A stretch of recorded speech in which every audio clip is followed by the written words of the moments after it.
Okay, we're going to look at another article here that's on fair-haired and Caucasian Egyptians. And the opening shot here, of course, is Anubis, and he's here attending to the dead. And the dead is on a lion dais, but then it's got dots all over it, which very much makes it look like a cheetah. And then it's got his tail whipped up in a point, and that is symbolic of the Sumerian reed boat style type things that they have for this. But he's still shown as being wound at this point, and so this would have been the end of the rituals before they put him into the other coffin and so on. This is like part of the Book of the Dead type symbology and so on. And you can see the canoptic jars that are here at the bottom. But the inset picture here is a child they estimate is about 5 years old, which looks like he has kind of reddish orange hair, but that has henna attached to it. In fact, he's got red ochre all over his body and impregnated into it pretty badly, but along with the lacquer that's there with it. But that henna in his hair, and his hair has been slicked out, and you can see how straight and plain his hair is. But it's more blonde, believed to be, and then of course the reddening that's onto it is definitely giving it that type of color. They talk about red and blonde hair Egyptians and so on, and let's look into this. This is an article that came out. New research shows that some ancient Egyptians were naturally fair-haired. According to Dr. Janet Davey from the Victoria Institute of Forensic Medicine in Australia, some ancient Egyptians were naturally blonde and red-haired. Her research has brought an answer to an intriguing question connected with the Egyptian mummies and the effects of the mummification process. Now, an article published recently by the Sydney Morning Herald says that the mystery of the red and blonde hair discovered on some ancient Egyptian mummies may finally be solved. The new research was necessary to check the common perception that no ancient Egyptians had hair that wasn't colored dark brown or black, perhaps. Until now, most researchers had claimed or were told that the different colors of the mummy's hair was a result of the mummification process itself. Dr. Davy decided to do innovative experiments, which she accomplished with the support of her friend, a retired industrial chemist named Alan Elliott. They prepared a quantity of synthetic natron and used it on 16 different hair samples. Natron was the kind of salt that was used during the process for mummification to dry out the remains, and has often been linked to a supposed hair color change during a mummification process. Even though whenever you look at the ancient ones that were in the desert, they have the blonde hair and stuff like ginger, and yet at the same time they try to say, well, maybe that's done by the desert, and they go, well, here's one right here with black hair too, and here's one with red, here's a brown-haired one, here's one with auburn, here's another black-haired one, here's another blonde one. So how does that work? But let's continue. Now here's a picture of Thuya. I believe that's him. Yeah, and if anybody's ever looked at other pictures of him, he looks like Abraham Lincoln, kind of. And a lot of the old pictures they had him were black and white, and he really looks like Abraham Lincoln in those. You can see the nose that's on him there and the thin lips, but look at that bright blonde curly hair that's on him that looks so Greek, and the receding hairline and so on. Well, there's a reason for that. And who's his wife? Well, his wife is Thuya, and this is a terrible picture of it because the other pictures show that she has blonde hair too. This kind of shows it here, but you really can't quite see it that's there. But these are Caucasians, and they have the dark skin, but the dark skin is done. Bob Breyer, famous guy known as, Mr. Mummy, he got to take a science cadaver and mummify it in the old ways. And whenever he did so in the natron, the guy ended up coming out mahogany and looking about this color right here, and they didn't even shellac him and do the other things to him. And yeah, you can see that in the video. I'm not going to cut to it right now. I've got it in about 4 of my vids, but and that's about enough of that, if you will. But I've shown these guys in many pictures before and stuff, and there's so many pictures of them and everything. But people have always said this was, of course, dirt of the mummification process or something, maybe, because they're all black-haired people, and it's like no. And why would they say that? Well, the current population that's there has that effect. They all have dark eyes and dark hair, And so it's been led to believe that, hey, the ancient people must be the same people that are there. But I believe everybody does understand that the Arabic people that live there now were not the ancient Egyptians, and there's only slight remnants left of the people that were there, and genetics of that were there mixed in with that. And the Arabic people that are there now have a Negroid admix that DNA shows wasn't there in the ancient times and shows up later. But let's continue here. Davy and Elliott covered samples in the salty powder for 40 days, and it's believed this was the same amount of time that was needed in ancient times to dry out the bodies, and that 40 days is symbolic. It shows in your Bible in 40 years and 40 days and so on. So it has to do with this. And the donors of the hair were men and women aged from 4 years old to 92 years old. Most of the samples were dark hair. One was gray, the 92-year-old, and one with henna on it for comparison, just like what they would say, oh, well, that's henna. So after 40 days, the hair was removed from the salty powder, and they appeared unchanged. Microscopic analysis also showed no change in the hair. Microscopic analysis of the ancient Egyptians' hair showed it to be Caucasian. Looking deep at the roots, it showed, no, this is a redhead. They actually had those forms in them, even the ones that were gray-haired like Ramses. They looked at that and they go, no, not only is it just Caucasian hair, but it also has that red component into it. And you can't deny it. You just look at his mummy and say, well, what did they use? Try to use some straightening hair products and things? No, this is the way that the Egyptian mummies of ancient times and Ramses the Great looked. Intriguing discoveries from Million Mummy Necropolis in Egypt revealed... what did it reveal? I'll talk about that here in a second. They will also, and hey, I'll do a video on that too, because I've mentioned it 3 or 4 times in videos and not shown the information. But Dr. Davy is convinced that there was fair-haired Egyptians, but believes that the fair-haired mummies are just very rare. And this is why Egyptologists used to believe that lighter-haired color was created during the mummification process, or that they were just misled because of the current population and a cover-up.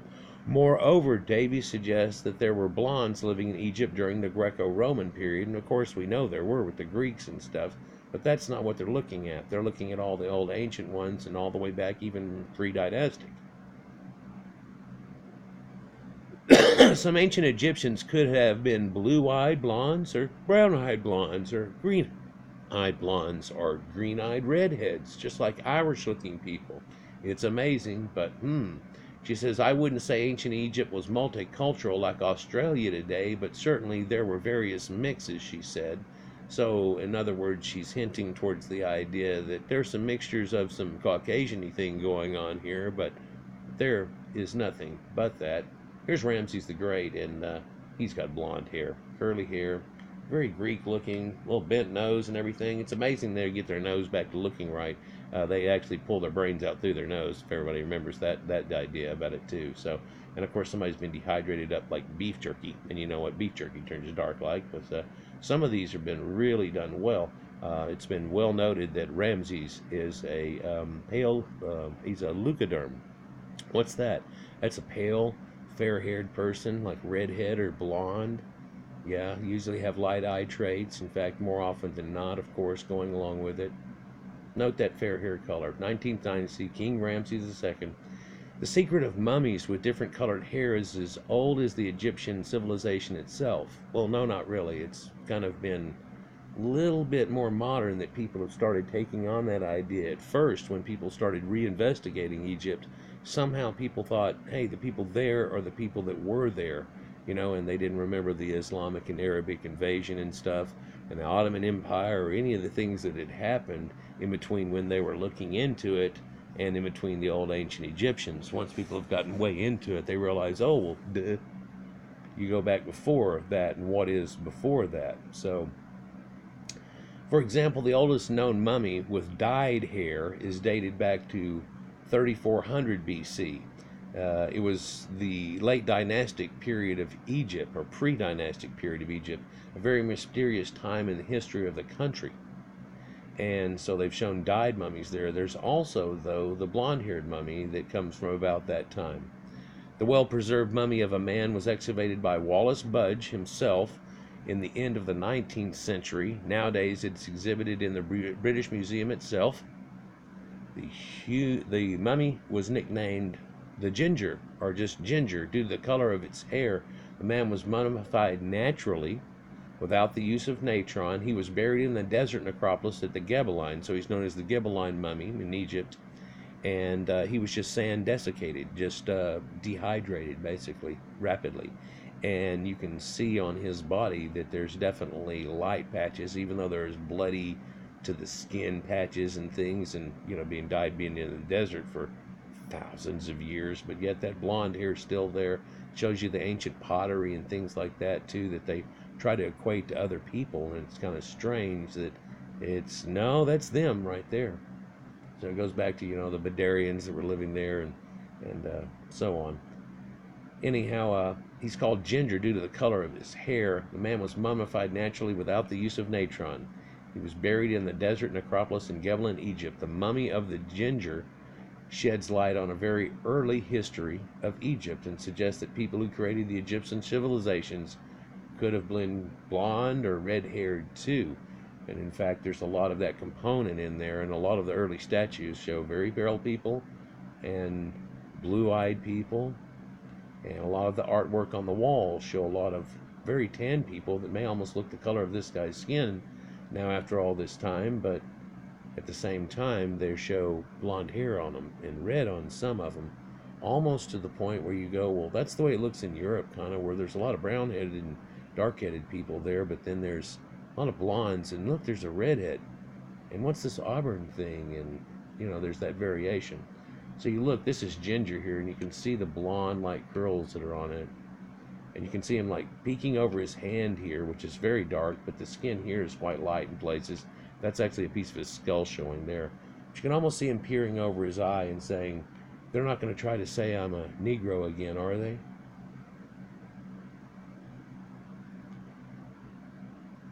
So, moreover, one of the greatest pharaohs in history, Ramses II, had red hair. For many decades, researchers believe that his color was caused by maybe the natron applied to the mummy. Another theory said that fair hair in Egyptian mummies was a result of marriages with women from Anatolia.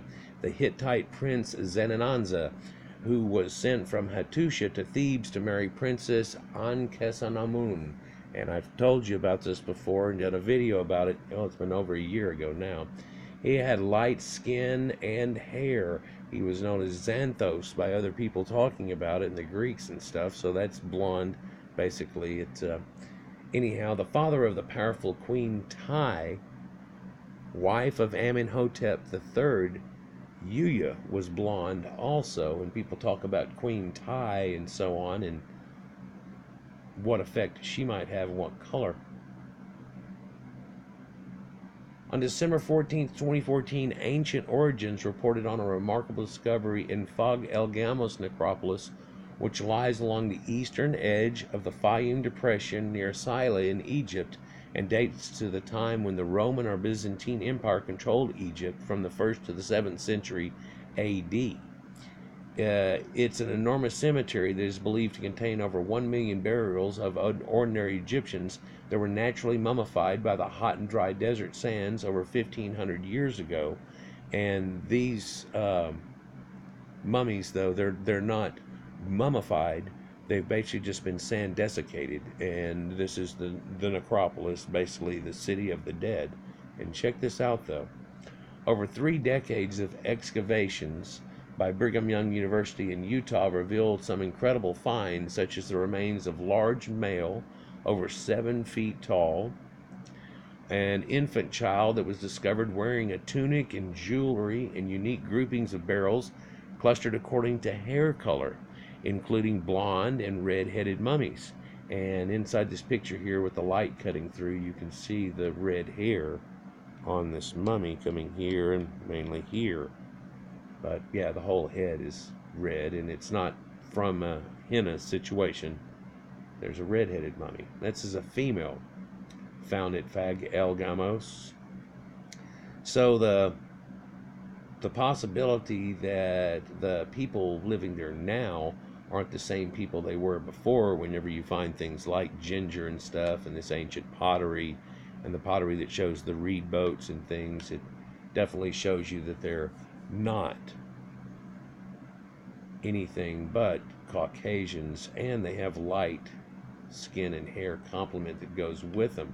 I'm not telling you that they're actually some kind of Nordics that are down there at this time. Genetics tells us, though, that they equal people that are in Anatolia and the Levant area, as in Sumerians and so on, and ancient Natufians, and early pre-dynastic or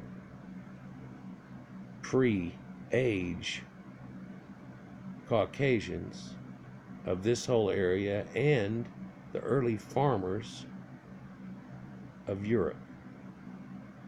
And that half of European males contain the same trait as King Tut carries, and so did Tsar Nicholas of Russia.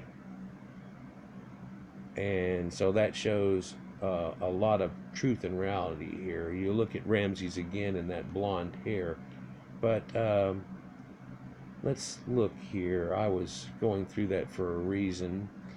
Here is a 5th dynasty scribe that's very famous. Back then they used these crystal blue eyes, and so if you want to, you can look into the eyes of an ancient Egyptian, and that's not really related to the current people that live there, and it's definitely not a Negroid or an Asiatic Mongoloid or an Eskimo or somebody from India.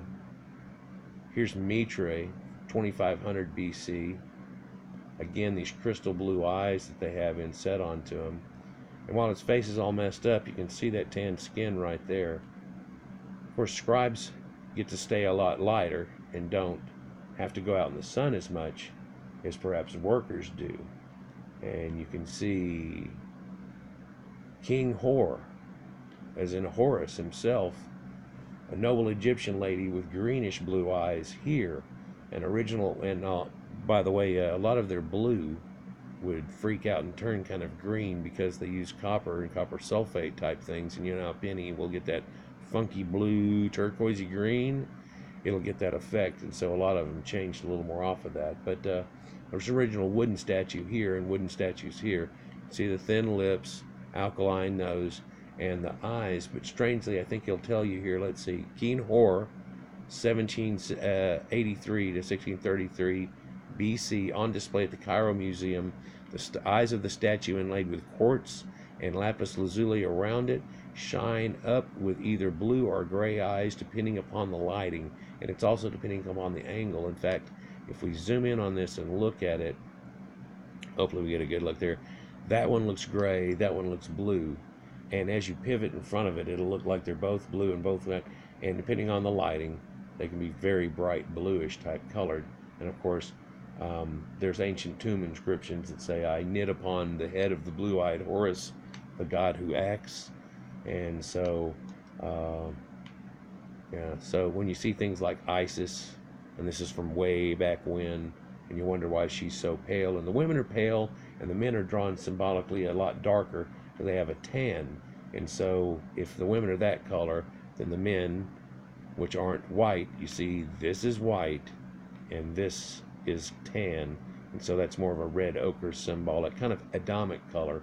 And this red ochre symbology goes back to, well, Canaanite burials in the area, but actually all the way back to Cro-Magnon burials and so on. And one more look at that Horus in that picture too that we talked about. Nordic looking nobility in ancient Egypt. Far left, this is Yuya and Thuya, Egyptian nobleman from the 1400 BC, father of Tai, wife of Pharaoh Amenemhotep III. Yuya's blonde hair and Nordic looking facial features have been well preserved by the embalming process, alongside his equally blonde haired wife Thuya, great grandmother of Tutankhamun. And that's the same picture, I guess, we see of that, of the statue and the wording that's on that. And 4th dynasty, and I know it gets blurry whenever you pull in on it here quite a bit, but you can tell the aquiline nose and the stubbed noses that are on these Caucasians with this long hair, you know, that they have going on, and more of a non-prognostic jaw. You know, that this looks more like a realism look, because he's drawn a little bit more chubby. But when we look here at Khafre, a lot of people say is the Sphinx itself, and he's tilted his head forward here, but if you tilt it back to where it is the same as the Sphinx, it almost looks exactly like it. You just got to knock the nose right off of it. And of course, that wasn't done by anybody in Napoleon. That was done by a Muslim leader whenever he found that his women were going and praying to it somewhat. It's kind of well documented, but not told enough. You can see Horus over his shoulders here, but this also is a face mask, and this is from way back when. What is this, 6th dynasty? 4th dynasty is Khafre, by the way, and then the death mask of King Titi, dating from 6th, yeah, so 6th dynasty. And I had somebody make a joke and said this was the death mask of Napoleon. They showed 3 or 4 death masks, and they said this is the death mask of Napoleon, and they go, yeah, Whitey Cracker, blah blah blah. And he goes, well, no, I'm sorry, that I got mixed up. That's this guy from 6th dynasty Egypt. That's blah blah blah. Y'all, the guy just got livid, pissed off. No, oh, you're faking it. Oh, you're lying. Oh, you're, you know, and throwing a big fit. But of course, West Africans didn't even know Egypt existed and really weren't a part of that or Bible or anything like that. But they really try hard. Just a couple more pics here, and ooh, you want to see what these guys looked like in this area back when? Look at these blonde and red-headed dudes that are all around this table and stuff. Okay, that's for another vid. But Hejaz Desert people. What? Yeah, that's not, those don't look like Arabs. No, they don't. They don't. Naturally fair-haired Egyptians. Oh, there's got to be another picture I was going to show you. Oh, well, Rahep and Nofret. And you can't try to say that that's not a Caucasian woman in any way, shape, or form. And this is like 5th dynasty. Blue eyes, you can't really tell there as much. It's again that situation. So how about there? Yeah, you can tell. Crystal blue eyes. So, you know, I'm a lot darker than that. But then again, I get out in the sun a lot. But then again, I didn't get out in the sun any of the end of last year through the winter, all the way till now, and we're actually hitting May now. And I'm Irish. So, yeah. A little bit of reality here for you guys. Again, I know a lot of people know, hey, that's my video right there. And a lot of people already know. This is just more confirmation and done. Here's that guy with the blue eyes again. Oh, he's famous. There he is again. Also, blue-eyed mummies of Peru and the Wari culture that's there. And, of course, Nefertiti, which everybody threw a big fit about and everything. But, no, definitely, you can tell that she has Caucasian looks, too. Even this guy here, if you catch him in the corner here, he almost looks like the dude that played Bilbo Baggins. Always has to me in some way, and especially with that hat that he has going on there. So again, you know, I guess a lot of people have seen this picture before, but Thuya, Yuya, Hatshepsut, Amenhotep, Tutmosis, Ramses, Ginger, even the blonde-haired mummy. Yep. And all these blue-eyed statues, including Nofret, her husband Ratep too, but the scribes and things that all had blue eyes. Oh, Nefertiti, she only has one eye left, but yeah, it's kind of a blue color too. A little different than the other guys that are blue, but yeah. So ancient blonde and fair-haired mummies and stuff, sure. In fact, they've been all over the place. There's blonde mummies that have been found in Peru. In fact, they're in the archaeological museum that are there of these ancient Cloud and Wari people there. And quotation from Spanish conquistador Pedro Pizarro, 1571, about Peru.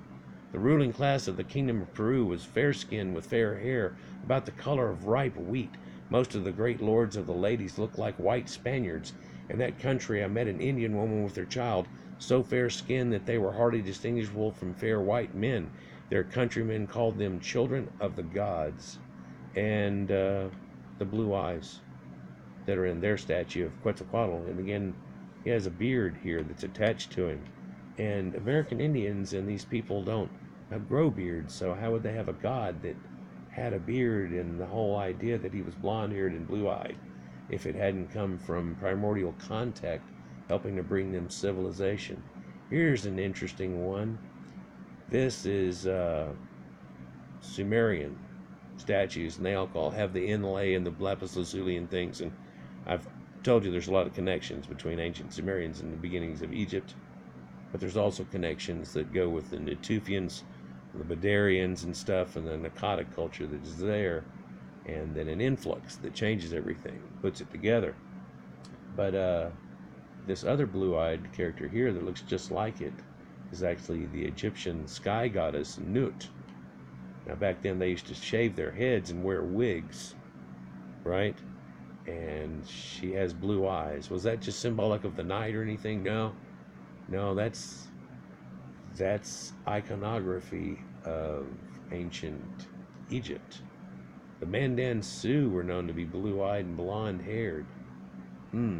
Yeah, I've got a couple of videos that show some of the ancient early Americans predating the Amerindians coming over were actually Caucasians, that they weren't the other guys. Here's that wig picture that I was trying to find the other day and couldn't.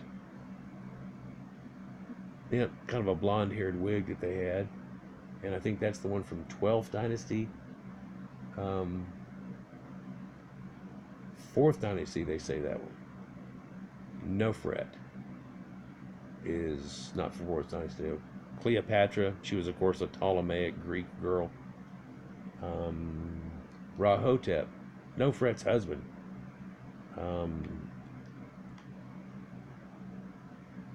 Yeah, blue eyes. And here they are together, the lady I just showed you earlier. Oh, bam. Yeah, so and these are the earliest ones, and they've done the DNA profile of King Tut. They've done it on a couple of the pharaohs now, and some of the Egyptian mummies they find there. And wow, the amazing thing they're finding is that it didn't even really change very much through all of the changes that went through when people would try to give this. Hey, here's one funny. This is from realhistorywww.com, that place that I debunked, that said that white people were only in a couple of places and everybody else was Negroes.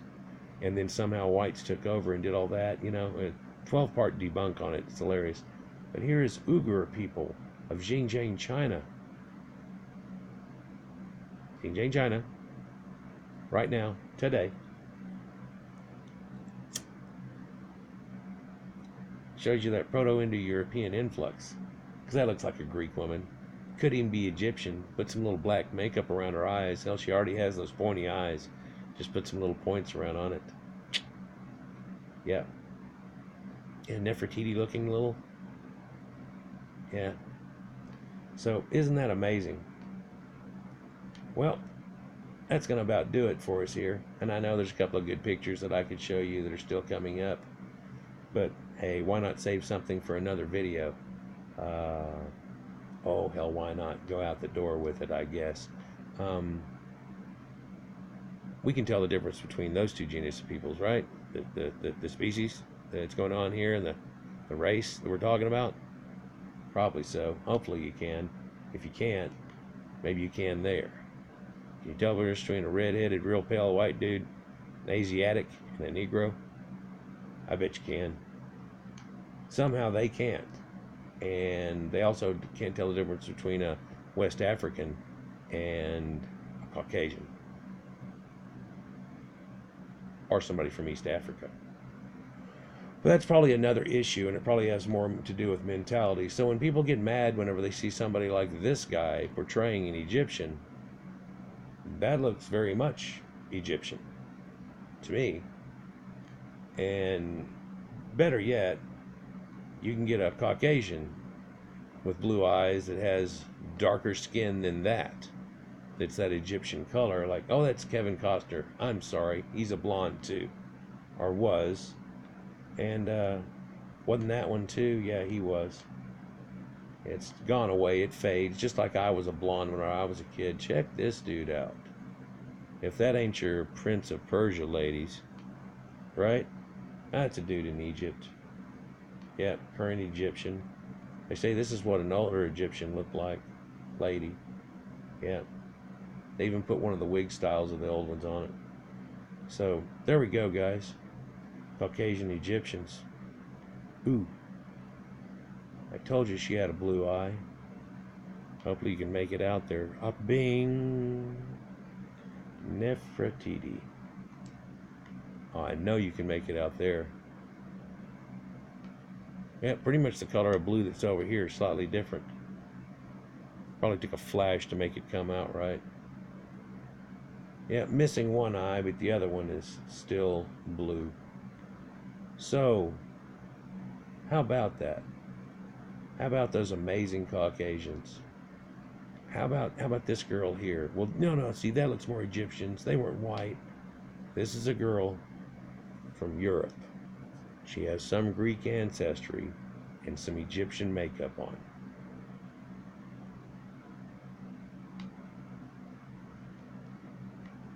That's a Caucasian.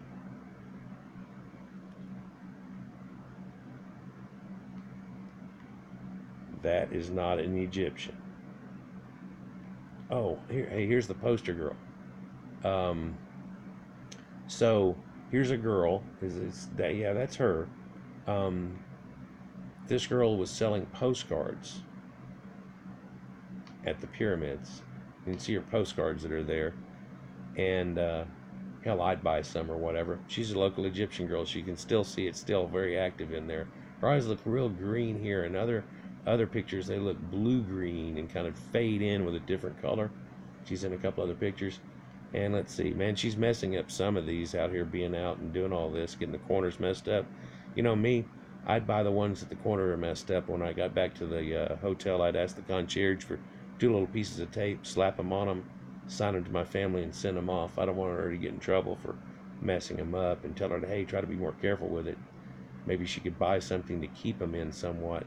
She's got a little pouch here she does change and everything out of. Yeah, it'd be pretty much irresistible, wouldn't it? Yeah. So, anyhow, guys. Oh, well. Gotta do it. Bam. There's that same girl a little bit later. And see that double-toned eye I was talking about? Everybody's pretty sure that's the same girl. They said postcard girl. Her name is Xenia, which means little flower. Isn't that neat? And that's going to do it, guys. Like, share, and subscribe, and enjoy. Peace.